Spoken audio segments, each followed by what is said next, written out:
Great leaders are not born in palaces. They are shaped by struggle, guided by mentors, and tested by moments history often forgets. In Part 1, we witnessed the beginning. In Part 2, we witnessed the transformation. This is the untold journey of a young man who would one day change the fate of Jerusalem. Sultan Salahuddin Ayyubi. Early life. Part 2.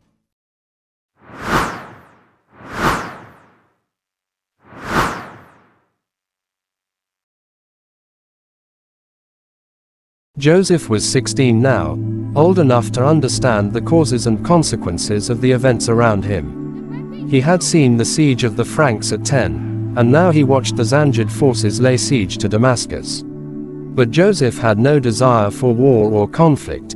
His heart longed for peace. Inside the walled city, Ayyub and Shirkuh met every day.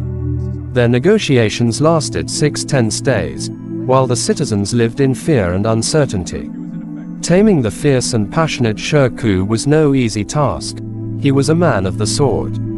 Sent by Nur al-Din to conquer Damascus, Shirkuh would settle for nothing less. Both Ayyub and Shirkuh shared their father's steadfastness and determination. The people were restless, yet those who trusted Ayyub's wisdom were calm. They knew he could extract peace even from waving swords, for Ayyub disliked force. After 6 days, hope arrived. The army outside and the citizens inside finally had reason to rejoice. Ayyub, loyal to Nur al-Din's father, opened the city gates to the new master. The truth was clear: Damascus could not withstand the Zangid forces. Resistance would only bring death and destruction. Meanwhile, Nur al-Din gained a new capital without spending a fortune. The people of Damascus accepted the change without turmoil and received a ruler who cared for them. Nur al-Din proved to be an able ruler, though cold and strict. Face-to-face meetings were rare, but he cleansed Damascus of corrupt officials. Under his reign, knowledge and wisdom flourished. Schools and hospitals were built, crime declined, and justice reached both rich and poor. Ayyub once again earned the favor of the Zangid dynasty. For presenting Nur al-Din with the Syrian capital, Ayyub received great honors. He was even allowed to sit before Nur al-Din, a sign of full trust and recognition. For 10 years, Joseph had the privilege to sit in the assemblies of the wisest teachers of Damascus. He learned the ways of truth, righteousness, and justice. He understood good deeds and the importance of zeal against the infidels. Joseph mastered horse riding, swordsmanship, and military affairs. Yet his heart remained peaceful, and he loved knowledge above all. In 1159, Nur al-Din fell ill in Aleppo, and rumors of his death spread. Shirkuh, the most powerful official in Islamic Syria, believed Nur al-Din would not survive. He was ready to seize power, but Ayyub wisely stopped him. "Wait," Ayyub said. "Let us see how the camel of circumstances sits." Nur al-Din recovered, and both Shirkuh and Ayyub avoided certain destruction. Nur al-Din did not forgive his enemies easily, nor did he forget. Shirkuh continued serving as the great general. Ayyub, safe from disaster, held the governorship of Damascus. Here, his sons grew into youth and maturity under favorable conditions. In 1162, Jerusalem faced a moment of uncertainty after King Baldwin's death. The city fell into chaos, with citizens mourning their king and leaders uncertain. The Caliph of Baghdad sent an urgent message to Nur ad-Din al-Zangid, urging him to strike immediately. Nur ad-Din, however, valued honor above opportunism and refused to attack a grieving people. Some misinterpreted his restraint as weakness, believing he hesitated to confront the Franks. Even the famous war poet, Osama of Caesar, remarked on Nur ad-Din's silence during Egypt's call for help. Nur ad-Din had his reasons. He was consolidating his power and wary of the Egyptian caliph, whom he considered an apostate. The Franks were not yet ready to invade Egypt, giving Nur ad-Din time to strategize. In Damascus, Yusuf, the son of Ayyub, lived a life of comfort, unaware of the chaos beyond the city walls. Yet, outside the gates, the Islamic world suffered from turmoil, and Jerusalem remained under Frankish control. The sacred Al-Aqsa Mosque awaited liberation, a symbol of hope for the faithful. Although he did not seek war, Yusuf was inspired by courage and the realities of battle. He combined bravery with knowledge, learning about the world and Islam's place within it. Even in his youth, he favored mercy and justice over violence.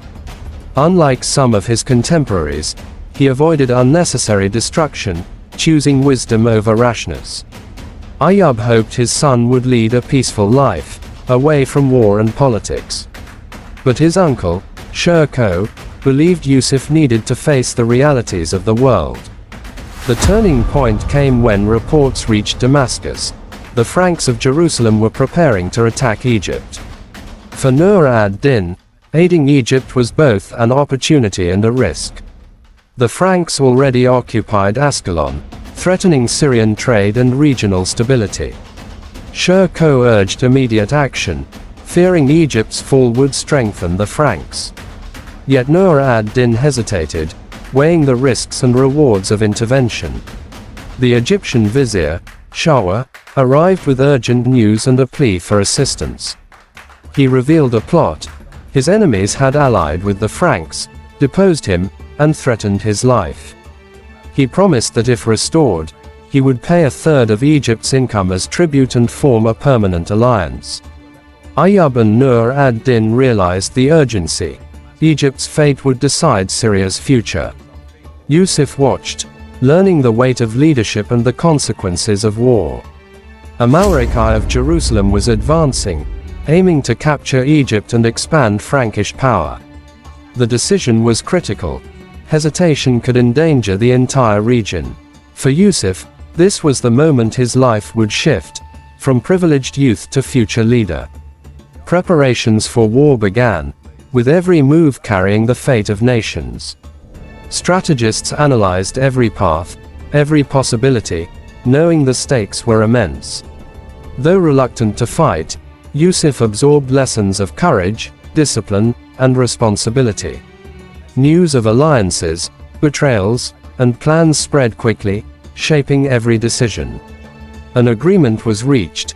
Egypt would be defended, and a bond of loyalty secured. The stage was set, and Yusuf understood that the coming years would demand courage and sacrifice. The fate of Syria, Egypt, and Jerusalem hung in the balance, and the young Yusuf was about to step into history. A final decision was taken. Shirkuh was commanded to march toward Egypt with his army. Shirkuh believed the moment had arrived for his nephew, Yusuf, to witness war firsthand and understand the politics of the region. Yusuf, however, wished to remain in Damascus, far from the battlefield. Shirkuh insisted, reminding him that at 26, a man was expected to face hardship and responsibility. Reluctantly, Yusuf obeyed, knowing he could not refuse his uncle's command. Another thought encouraged him: the chance to see distant lands and gain experience beyond Damascus. While Shirkuh was still traveling, Amalric of Jerusalem entered Egypt. In September 1163, Amalric defeated the Egyptian vizier Zargham at Blies. Zargham secured peace by promising yearly payments and offering immediate wealth. Satisfied with the outcome, Amalric withdrew from Egypt. Soon after, Zargham learned that Shawah was returning with Shirkuh.